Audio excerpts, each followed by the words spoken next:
और कहो कि हे कंकड़ पत्थर तुम ऊपर आ जाओ और हे घी तुम नीचे चले जाओ। तो कहता है तथागत आप कैसी बात कर रहे हैं, कंकड़ जो है वह पानी से भारी है तो वह नीचे ही जाएगा, और घी जो है पानी से हल्का है तो ऊपर ही तैरेगा।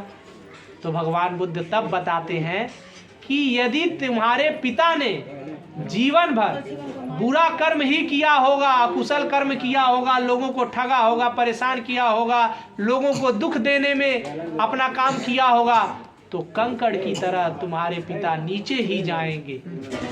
और यदि तुम्हारे पिता ने अपने जीवन में लोगों को सुख देने का काम किया, लोगों का सेवा किया, लोगों की मदद की, लोगों के भले में काम आया, तो तुम्हारे पिता घी की तरह ऊपर जाएंगे।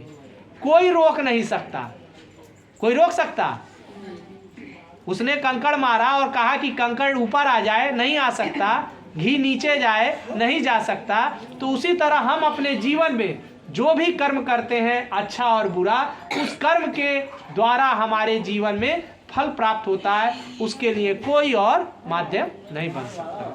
तो स्वर्ग और नर्क इसी जीवन में है। आपके कुशल कर्म आपको स्वर्ग जैसा जीवन देते हैं और अकुशल कर्म, बुरे कर्म आपको नरक जैसा जीवन देते हैं। जो लोगों की बुराई करता है, लोगों को ठगता है, लोगों को परेशान करता है, किसी को मजा आता है ना परेशान करने में, तो वह जीवन कैसा जी रहा है?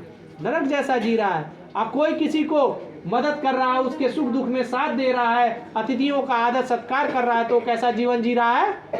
स्वर्ग जैसा जीवन जी रहा है, सुखी का जीवन जी रहा है। तो भगवान बुद्ध ने, क्योंकि शांति पाठ होती है, परिवार को शांति मिले और दान की पारमिता होती है, भगवान बुद्ध ने बताया है दान पारमिता। दान पारमिता, पारमिता का मतलब पुण्य अर्जित करना। हमें मौका मिलता है कि हम दान करके पुण्य अर्जित करें, अपने मन को पुनीत करें। जैसे दान के लिए 3 चीज चाहिए, कोई वस्तु, कोई व्यक्ति और कोई मौका। तो ये व्यक्ति भी है, वस्तु भी है, मौका भी है आपको दान करने का।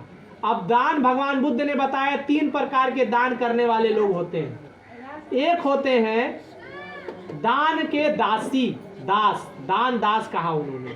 कौन लोग होते हैं दान दास? जो तो अच्छा खाते हैं, अच्छा पीते हैं, अच्छा ओढ़ते हैं, अच्छा पहनते हैं, लेकिन जब दान देने का समय आता है तो उससे खराब देते हैं। मान लीजिए 10 रुपए का खाना खाते हैं, 10 रुपए का कपड़ा पहनते हैं, और दान देने का जब समय आता है तो 5 रुपया 2 रुपया का देते हैं। तो ऐसे लोग जो दान देते हैं उनको भगवान बुद्ध ने बताया दान दास। वो दान दास है, उनसे दान नहीं निकलेगा। दूसरा उन्होंने कहा दान सहायक। वो कौन होते हैं? जो 10 रुपए का खा रहे हैं, 10 रुपए का पहन रहे हैं, 10 रुपए का आनंद ले रहे हैं, कमा रहे हैं, तो वो जब देने का समय आता है तो 10 रुपए के बराबर ही देते हैं, खाते हैं और ओढ़ते हैं। तो उन्हें बताया दान सहायक। जितना कमा रहा उतना वो दान वैसा ही दे रहा है, जैसा खा रहा है, जैसा उड़ रहा है, वैसा ही दे रहा है। तीसरा उन्होंने बताया कि दान दास, दान सहायक और दानपति। दानपति कौन होता है? जो कैसा भी खाए, मतलब अगर वो 2 रुपया का खा रहा है, लेकिन जब उसको दान देने का मौका मिल रहा है तो वो 10 रुपए के बराबर दान दे रहा है। वो खाने के लिए, ओढ़ने के लिए कैसा भी हो रहा है, लेकिन जब देने की बात आ रही है दान की, तो वो उच्चतम दे रहा है, तो उसको उन्होंने बताया दानपति। तो भगवान बुद्ध ने कहा कि व्यक्ति जो दान देता है वह अपने दुख को कम करने में उसका काम होता है। आप जब दान देते हैं तो मन में प्रसन्नता होनी चाहिए। कभी भी यदि आप किसी भी व्यक्ति या किसी वस्तु का कोई भी दान दे रहे हैं तो दान देते समय आपका मन साफ होना चाहिए।